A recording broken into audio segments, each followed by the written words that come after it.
பாடுவேன் பரவசமாகுவேன் பரந்தோடும் என்னாலே பாடுவேன் பரவசமாகும். பார்வையற்ற மாற்றுத்திறனாளி கர்த்தரை உயர்த்தி மிக அற்புதமாக பாடும் அழகான காணொளி.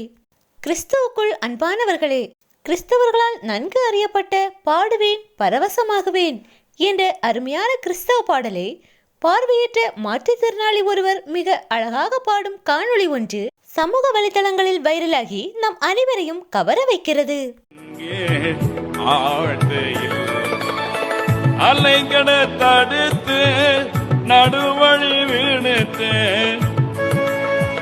கண் தெரியாமல் போனாலும் தன் மனக்கண்ணால் இயேசுவே உண்மையான தெய்வம் என அறிந்து கொண்ட மாற்றுத்திறனாளியான இவர் கர்த்தருடைய ஆலயத்திலேயே நின்று கொண்டு மிக அற்புதமாக பாடும் காணொளி கேட்போர் அனைவரையும் நெகிழ்ச்சியடைய வைக்கிறது. இந்த பாடல் கேட்பதற்கே மிக இனிமையாக அமைந்துள்ளது. கர்த்தரை உயர்த்தி அற்புதமாக பாடும் இந்த மாற்றுத்திறனாளி இளைஞரை கர்த்தர் தாமே ஆசீர்வதிப்பாராக. அலைகட தடுத்து நடுவழி விழுத்து கடத்திய சண்ட கத்தனை கடத்திய சண்ட கத்தனை